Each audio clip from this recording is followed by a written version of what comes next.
very well organized and very interesting conference, and I know how much work goes into this sort of thing. So we all have noted just how well done the whole thing has been. So I wrote this as a full-length paper, and I'm going to have to chop out about half of it as I go, and I hope as a result it's not too jagged.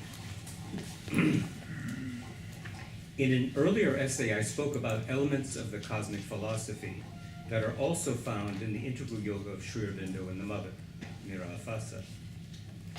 In the course of that article, I spoke briefly about the grand hostile and the hostiles, malevolent beings who play a significant role in Theon's cosmogony and teaching.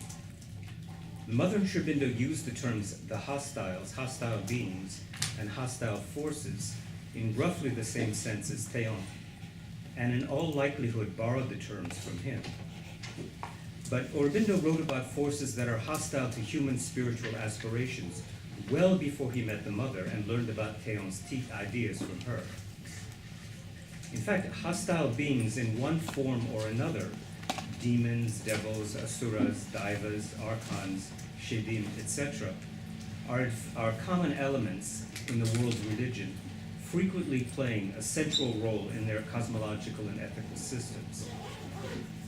The hostiles of Theon and the hostile beings of Aurobindo and the Mother are, depending on how you look at it, modern names for persistent occult realities, or modern reformulations of ancient mythological ideas.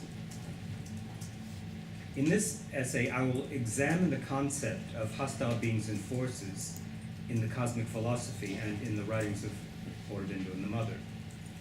I will also look at similar ideas in three older traditions, Vedism, Gnosticism, and Lurianic Kabbalah. I will begin with the cosmic philosophy, look back to the three earlier traditions, and those that look back to the earlier traditions is what I'm going to skip,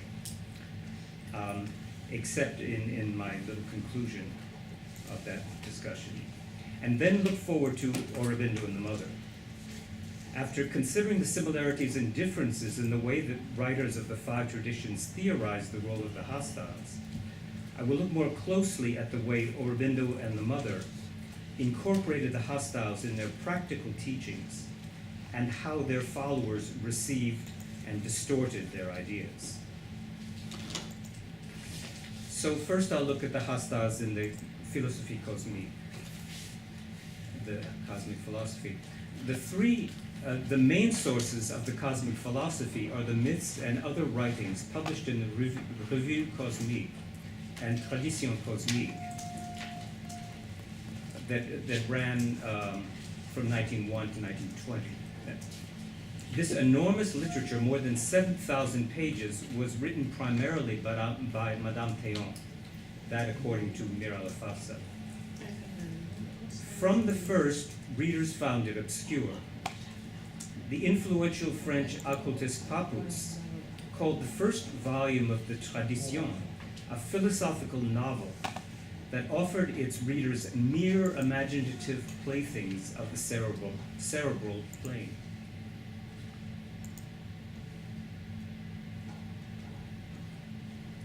The writings published in the Review are less opaque than those in the tradition, and a few of them speak of the hostiles in relatively straightforward terms. A passage from a piece of 1902 states that, I quote, "They are the authors, instigators, the directors of all the evils that fill men's lives with pain, suffering, and imbalance."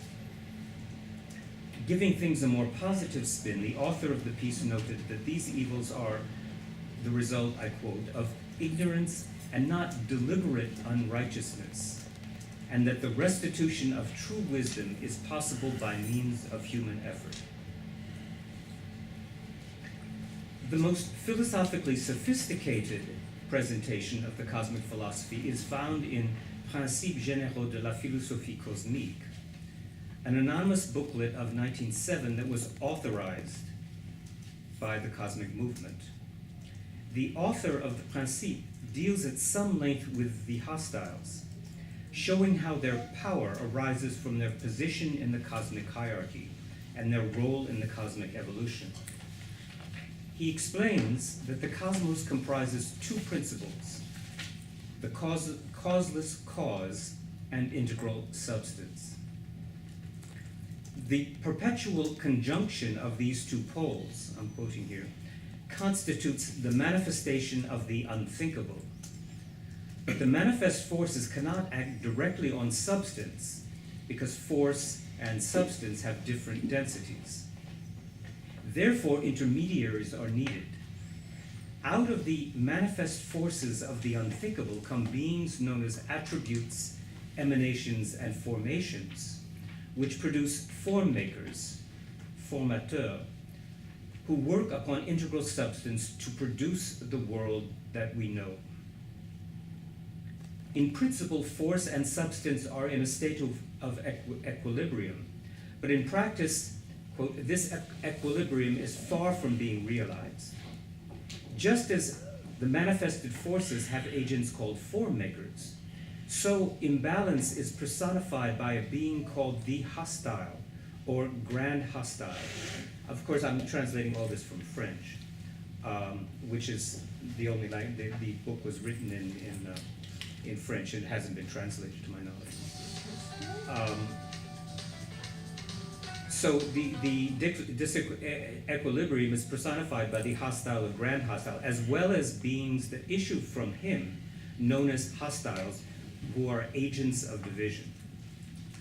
The function of the hostiles is to take possession of the physical plane and of men. The first man, that is Adam, was the handiwork of the great form maker. But the hostile laid claim to the physical domain and waged war with man for its control.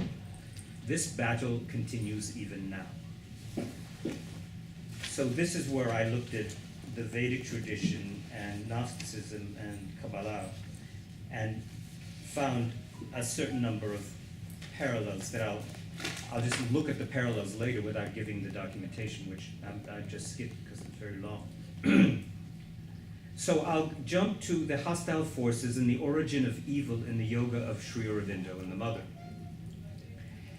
Mira Alfassa joined the cosmic movement around 1903, but began to distance herself from it from the middle of 1907, apparently because the Théons did not approve of her new companion, Paul Richard.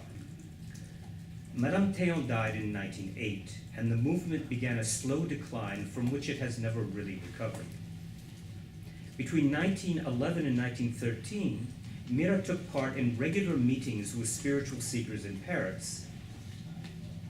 In her published talks of this period, there's no mention whatsoever of the Théons, and she did not use the terminology of the Philosophie Cosmique. In 1910, Richard made a brief visit to India where he met Sri Aurobindo. 4 years later, he returned with Mira, and from that point forward, Mira considered Aurobindo as her spiritual guide. After staying in France and Japan during the First World War, she returned to India in 1920 and took refuge with Aurobindo, who soon began to look on her as his spiritual equal. During this period, Aurobindo and Mira traded notes on the traditions they had studied and practiced. For example, we find in 1914, the Mother, as Mira became known at this time, wrote in her diary about asuras, which is a Sanskrit term for demons, which she probably learned from Aurobindo. During the same years, Aurobindo used phrases such as hostile agencies and hostile demons in his writings on the Rig Veda. And in 1915, he wrote to the Mother about the dangers posed by hostile forces of the spiritual world. But it was not until the late 1920s that hostile beings and hostile forces became important elements in the theory and practice of their joint system of yoga. So before looking at the practice, I'll very briefly sketch Aurobindo's theory of the origin of evil with reference to the role of the hostile powers.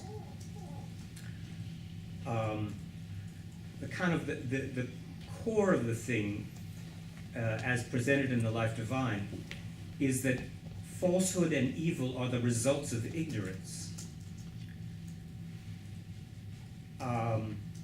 Where does ignorance get its start? Aurobindo does say that people in traditional cultures believed in the existence of superphysical planes that are home to superphysical forces and beings that are attached in their root nature to ignorance, and thus the causes and consequences of what we call evil. And he cites Vedic legends, the Zoroastrian, Jewish, and other scriptures, all speaking of titanic battles between the forces of good and evil. And he believed that there was good reason to believe that such forces exist, because we human beings, after all, are simply embodiments of forces of life and mind.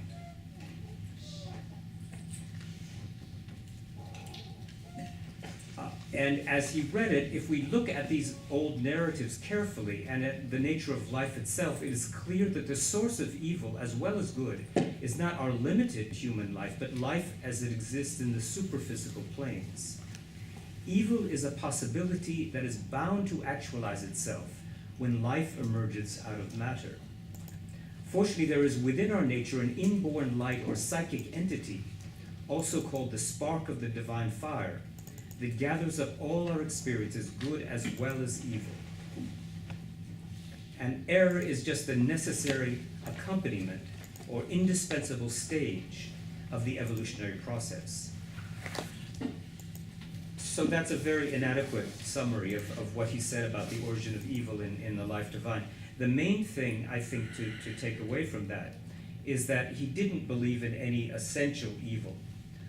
And that's has a parallel with the Philosophie Cosmique, where again, evil is not an essential thing. It's something that develops in evolution. They both have this idea of evolution, which of course in the beginning of the 20th century was a very common trope in all sorts of discussions like this.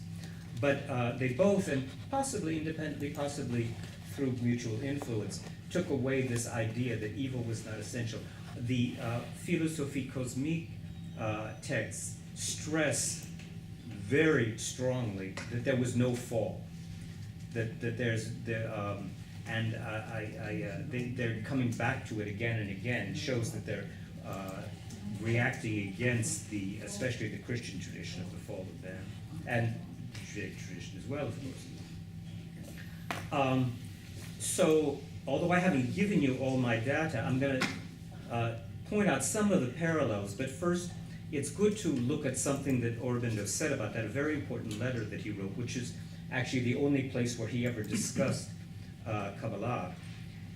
Someone had showed him a table of the usual tree of the Sephirot, and sort of said, well, how does that fit in with your own cosmology and your own levels of, and he said, essentially that it wasn't always possible to trace exact correlations between one system of spiritual and occult knowledge and another.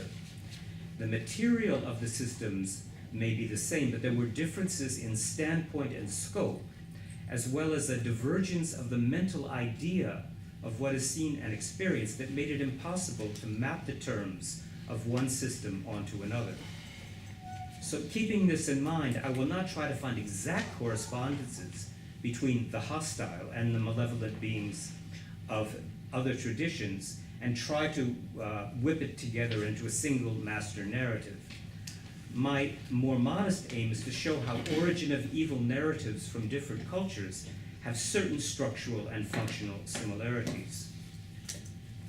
So, going very quickly through my findings, all 5 of these traditions have terms corresponding to characters and acts of a cosmic drama of descent and return.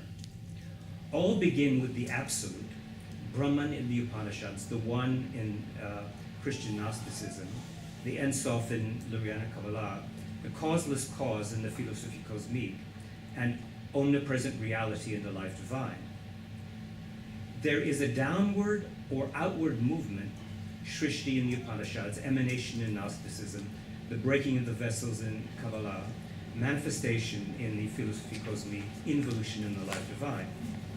There are positive intermediary entities, the gods in the Vedas and Upanishads, the eons in Gnosticism, the Sephirot in Lurianic Kabbalah, the formateurs in the philosophie cosmique, divine beings in the life divine. And there are negative intermediary entities, Dasyus in the Vedas and Asuras in the Upanishads, Archons in Gnosticism, the Klipot in Lurianic Kabbalah, the Grand Hostile and les Hostiles in the philosophie cosmique, and the undivine powers in life divine. One could go on. There's anyone who I've shown this to has, oh, and that's like this and that's like that. And it's, on the one hand, very fascinating. And on the other, well, you know, you have to be a little careful. And I think what Aurobindo has said there, that there's sort of basic similarities and maybe a general outline that's common. But any attempt to sort of mash it all together gets you into trouble after a while. Some of the things, those who know the Kabbalah, for instance, here's a line from Subtree, where he speaks in reference to the origin of ignorance, a night in which God hid himself from his own view, which I found very similar to the Tzimtzum, perhaps similar because I don't know the Kabbalah very well, but the idea of Tzimtzum, of self-concealment, is something that occurs in Sri Aurobindo, and he probably didn't know too much about the Kabbalah. Pardon? Can you repeat the sentence? It's a line of poetry, night in which God hid himself from his own view. It's like Esther Panim in Hebrew. It's a low level in Kabbalah. It's much lower level. Okay. Tzimtzum is the beginning of everything, creation, so to speak. Esther Panim, for instance, we just had the holiday of Purim. The word, the queen Esther, means to be hidden away, meaning that God at that time of the consciousness of Israel was hidden away. So that's Right. a much lower. It's already in our world already. It's Okay. Not the. no, Tzimtzum is way back, way in the beginning of all creation. Okay. There's another. Since you found that line of Subtree interesting.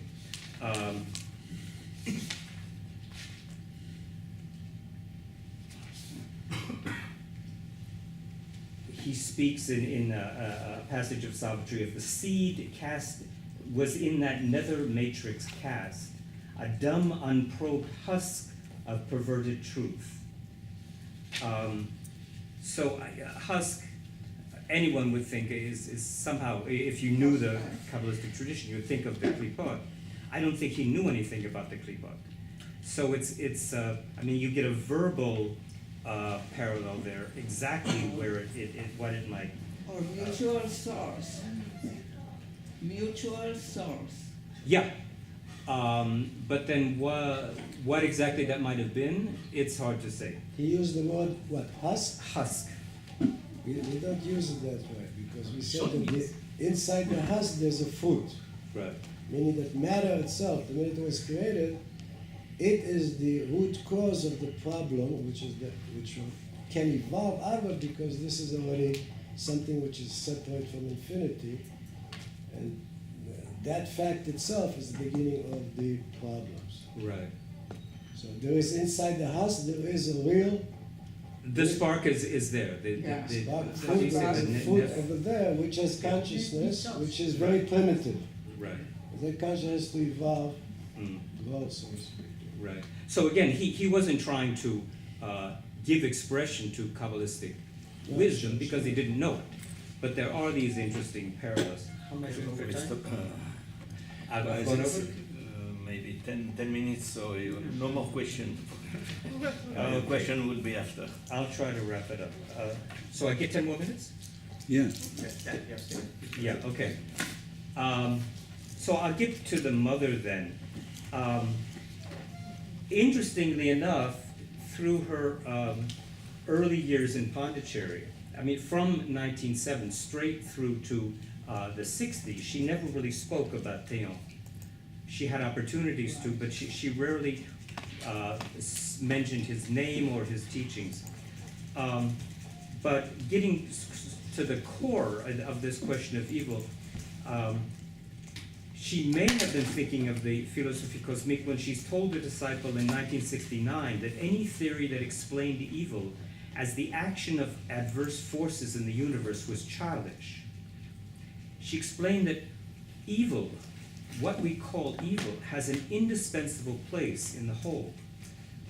But it would no longer be felt as evil the minute one becomes conscious of that, the supreme consciousness. Sketching her own narrative of cosmic origin, she said that when there was a movement away from the supreme consciousness, an action of separation, again, occurred that created suffering, happiness, and everything else. But there was no essential principle of evil. Thinking back to her time with Théon, she said that she now understood what he meant when he said that at the time of equilibrium, there would be a harmonizing of all opposed points of consciousness, and we would recover the central consciousness.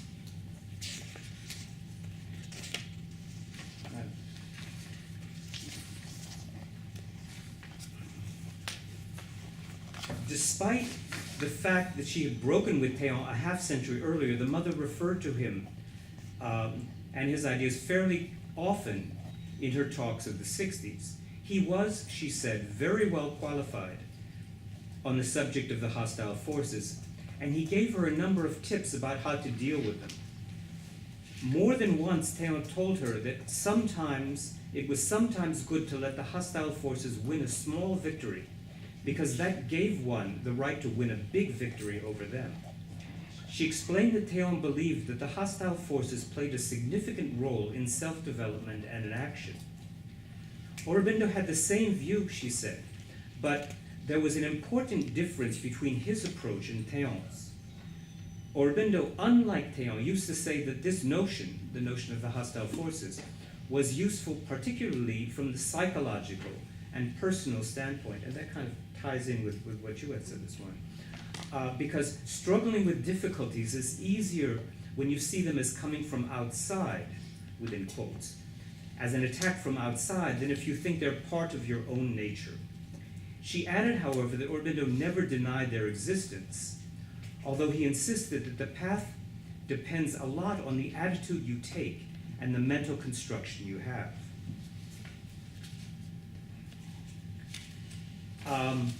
There was a lot of talk in the 30s, owing to comments that the mother had made, references in Shrubindo's letters to the hostile forces. And people got sort of hung up on the thing. They instead of trying to keep these forces away, they sort of clung to them as treasured friends.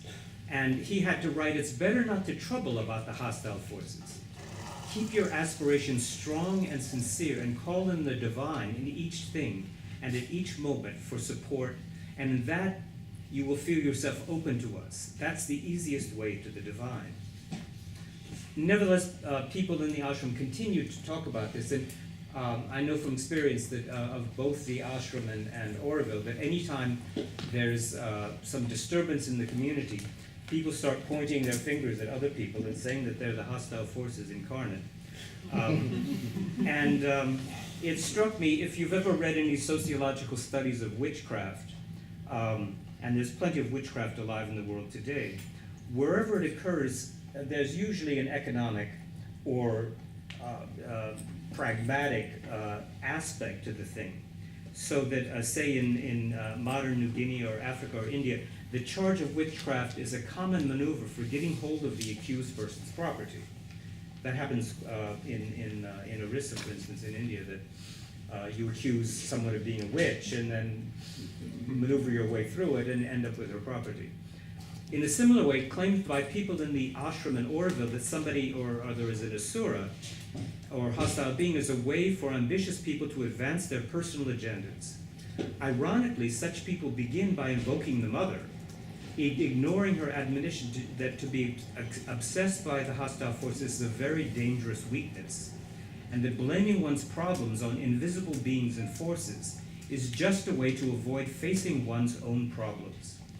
it is easier and more flattering to feel that one is engaged in a grand cosmic combat, needless to say, on the side of the gods, than to have to deal on a day-to-day basis with the down-to-earth difficulties of spiritual self-discipline. I'll stop there. Thank you.